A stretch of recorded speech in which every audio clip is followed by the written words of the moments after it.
तो चलिए आज बात करते हैं साल 2025 की और उन बड़े डेवलपमेंट्स की जिन्होंने इस साल भारत की कहानी को एक नया मोड़ दिया है।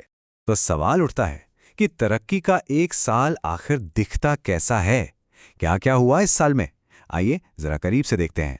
शुरुआत करते हैं एक बहुत ही बड़ी चीज से। देश के सबसे लंबे केबल स्टे वाले पुल का निर्माण। ये सिर्फ एक इंजीनियरिंग का कमाल नहीं है, बल्कि ये लोगों को जोड़ने का एक बहुत बड़ा प्रतीक भी है। सिर्फ सड़कें और पुल ही नहीं, भारत ने भविष्य की ऊर्जा की तरफ भी एक बहुत बड़ा कदम उठाया। एक महत्वाकांक्षी क्लीन हाइड्रोजन मिशन की शुरुआत हुई, जो ये दिखाता है कि देश क्लीन एनर्जी को लेकर कितना सीरियस है। और हाँ, इस सब टेक्नोलॉजी और इंफ्रास्ट्रक्चर के बीच प्रकृति को भी नहीं भूला गया। पर्यावरण पर भी पूरा ध्यान था और इसी के चलते देश के सबसे नए टाइगर रिजर्व को मंजूरी दी गई। तो सबसे पहले बात करते हैं कल के भारत का निर्माण, यानी भविष्य की नींव रखना। देखिए, इसका सबसे बड़ा और ताज़ा उदाहरण है गुजरात का सुदर्शन सेतु। ये कोई मामूली पुल नहीं है, ये है भारत का सबसे लंबा केबल स्टे वाला पुल, मतलब देश की कनेक्टिविटी के लिए एक बहुत बड़ी छलांग। और इस प्रोजेक्ट का स्केल समझने के लिए जरा ये देखिए, ये गुजरात में है, जिसकी कोस्ट लाइन मतलब तट रेखा 2340 किलोमीटर से भी ज्यादा लंबी है। पूरे देश में सबसे लंबी, तो इससे अंदाजा लगता है कि ऐसे प्रोजेक्ट्स की कितनी ज्यादा जरूरत है। और देखिए, कहानी सिर्फ एक पुल पर खत्म नहीं होती। 2025 में तो कमाल ही हो गया। मुंबई में अटल सेतु, जो कि मुंबई ट्रांस हार्बर लिंक है, उसका भी उद्घाटन हुआ। कोलकाता में तो देश की पहली अंडर वाटर मेट्रो सेवा शुरू हो गई। और तो और एक हेरिटेज रूट पर भारत की पहली हाइड्रोजन से चलने वाली ट्रेन भी पटरी पर उतर आई। अब फिजिकल इंफ्रास्ट्रक्चर से आगे बढ़ते हैं और देखते हैं कि टेक्नोलॉजी और साइंस के क्षेत्र में क्या कुछ नया हुआ, यानी नवाचार में एक छलांग। आगे बढ़ने से पहले एक छोटा सा सवाल, ये ग्रीन हाइड्रोजन आखिर है क्या? देखिए, बहुत आसान है। ये वो हाइड्रोजन फ्यूल है जिसे बनाने के लिए रिन्यूएबल एनर्जी का इस्तेमाल होता है, मतलब पानी को तोड़ा जाता है और इसमें कार्बन एमिशन 0 होता है। इसीलिए इसे भविष्य का फ्यूल भी कहते हैं। और दिलचस्प बात यह है कि भारत इस भविष्य को कैसे अपना रहा है। एक तो नेशनल ग्रीन हाइड्रोजन मिशन को ऑफिशियली लॉन्च कर दिया गया। फिर पुणे में देश का पहला, जी हां, पहला कचरे से हाइड्रोजन बनाने वाला प्लांट लगा।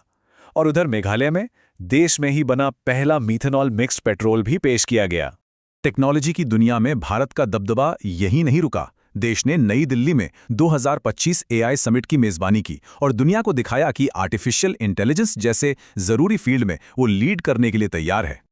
लेकिन देखिए, ये तरक्की सिर्फ कॉन्क्रीट और कोड की नहीं है, ये लोगों और इस प्लैनेट के लिए है। मतलब ग्रोथ के साथ साथ लोगों की भलाई और पर्यावरण का संतुलन भी जरूरी है।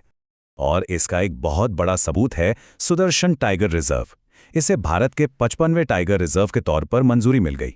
ये हमारी बायोडाइवर्सिटी को बचाने के लिए एक बहुत ही बड़ा कदम है। तरक्की लोगों की जिंदगी को कैसे छू रही है, इसका एक और बेहतरीन उदाहरण मिलता है सिक्किम में। देखिए, पारंपरिक न्याय व्यवस्था अक्सर धीमी और जटिल हो सकती है ना, लेकिन सिक्किम में महिलाओं के सपोर्ट से एक अदालत पहल शुरू हुई। ये एक नया मॉडल है जो लोगों की शिकायतों पर तेज और सम्मानजनक न्याय दे रहा है।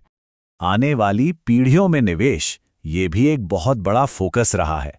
जनजातीय मामलों के मंत्रालय ने कोल इंडिया लिमिटेड के साथ मिलकर एक बहुत जरूरी काम शुरू किया। लक्ष्य है एकलव्य मॉडल रेजिडेंशियल स्कूलों में पढ़ाई की क्वालिटी को सुधारना, खासकर आदिवासी छात्रों के लिए सीखने के मौकों को और बेहतर बनाना। चलिए अब अपने आखिरी हिस्से पर चलते हैं, विश्व मंच पर भारत। देखते हैं कि दुनिया में भारत का प्रभाव और पहचान कैसे बढ़ रही है। भारत की सांस्कृतिक विरासत को भी दुनिया भर में पहचान मिली। गुजरात के पारंपरिक गरबा नृत्य को यूनेस्को की इंटैंजिबल कल्चरल हेरिटेज लिस्ट में जगह मिल गई है। ये देश की सॉफ्ट पावर का एक बेहतरीन उदाहरण है। और अगर आर्थिक मोर्चे की बात करें तो 2025 की IMD वर्ल्ड कॉम्पिटिटिवनेस रैंकिंग में भारत ने 63वीं पोजीशन हासिल की, जो दुनिया में इसकी आर्थिक हैसियत को दिखाता है। तो इन सारी बातों का, इन सारे डेवलपमेंट्स का आखिर मतलब क्या है?